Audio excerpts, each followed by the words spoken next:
Ira, we begin in D.C., where Madeleine Rivera has the latest out of the Middle East. Maddie. Good morning, Carly and Todd. Iran says it attacked U.S. targets in Kuwait and Bahrain in retaliation to that second round of U.S. strikes. CENTCOM says it hit about 90 Iranian military targets, including air defense systems, coastal surveillance assets, and missile and drone storage sites. U.S. forces say they are trying to degrade Iran's ability to attack commercial shipping in the Strait of Hormuz after Tehran hit 3 ships earlier this week. The latest tit for tat comes as President Trump claims the ceasefire is over. Yet he also insists the attacks don't mean a return to war, and he indicates he will allow the peace talks to continue. They're sort of crazy, to be honest with you. They're sort of crazy. They're a little bit out of control, but they want to make a deal. Badly. Iran remains defiant. Their top negotiator saying America still hasn't learned that bullying and breaking promises are no longer cost-free. Let me put it plainly. If you strike, you'll get hit. Don't flail around pointlessly and you'll sink even deeper. The Strait of Hormuz will only open with Iranian arrangements, not American threats. A spokesperson for Iran's foreign ministry is also warning of grave consequences to U.S. allies that have helped with the strikes in Iran, saying Mark Rutte's repeated admissions of Europe's willful complicity in the U.S.-Israeli war of aggression against Iran only confirms once again that they were not impartial in this brutal, unlawful aggression. Yet the NATO Secretary General's relentless self-congratulation for serving an illegal war of choice does not reflect strength. It exposes the servile mindset of a fawning courtier who fancies that flattery can erase a king's contempt. The rhetoric and mixed messages raising questions about whether a peace deal can actually be achieved. Holly and Todd. Questions indeed. Madeleine Rivera live for us in Washington. Maddie, thank you. All right, let's bring in Senior Fellow at the Independent Women's Forum and Council on Foreign Relations member, Dr. Qanta Ahmed. Dr. Ahmed, good to see you. Thank you for joining us. So it would seem that Iran is willing to risk escalation with the United States in order to maintain control of the Strait of Hormuz. So if this memorandum of understanding was a way to buy some time, that time may be coming to an end here. I think Iran has been very clear in its actions. It is looking for war. It is not moving towards any kind of reconciliation with the region or the United States.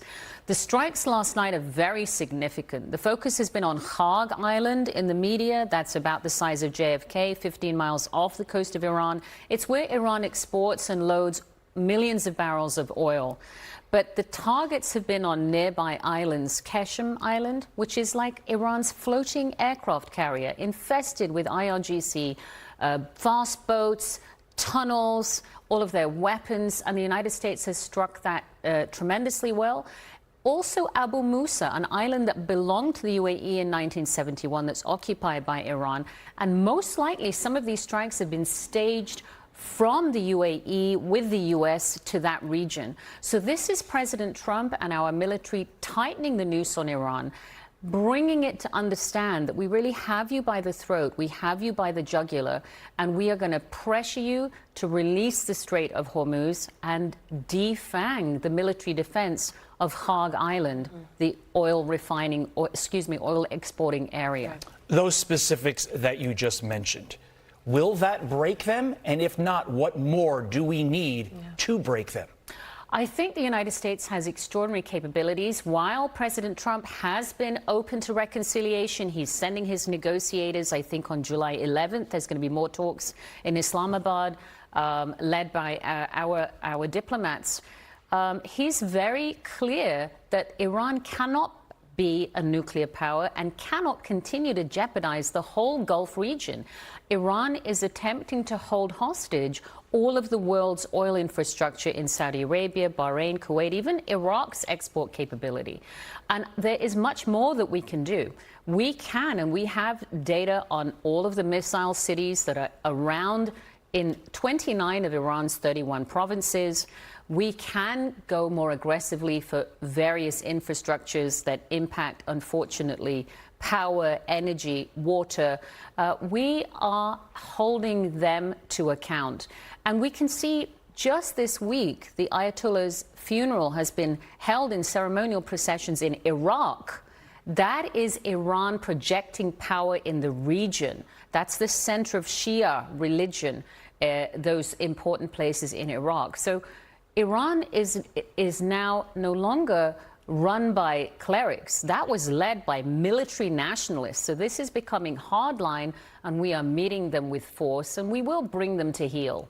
So Iran retaliated by striking, they say, Bahrain and Kuwait. Talk to us about where our Gulf allies stand right now when it comes to this renewed fighting. It's a great question. And I think this may have been underpinning some of the tensions in NATO. Our Gulf allies are vulnerable because they're home to some of the most valuable infrastructure that the world's energy depends on. They also have around them, around the shores, hundreds of desalination plants that the region depends on for drinking water. And so the United States is hoping, and Britain is stepping up, that we have more capabilities in the Persian Gulf, British capabilities, French, and so forth. But France and many of the NATO allies want to wait until the war is over, and that's not acceptable. One final question before we let you go. It's the number one question that Carly and I get asked when it comes to the war in Iran. Can we end this war without boots on the ground? So I feel we have remarkable capabilities and we have extraordinary allies. Particularly, let's bring to attention the allies of United Arab Emirates and Israel, which has not been fairly represented. It's been criticized publicly. So I do think we can put more pressure without endangering American lives further.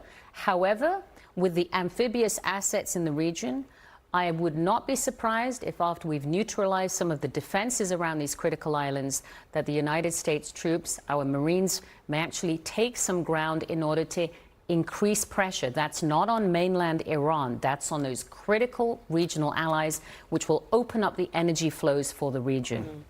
Well, the president says the ceasefire is over, but that does not mean a return to war. So it's a fine line, and we are seeing how this country is walking it right now. Dr. Ahmed, thank you so much for joining us. We appreciate your insight very, very much. All right. Be sure to like and subscribe for all the Fox News latest on YouTube, and catch full shows streaming now on Fox One.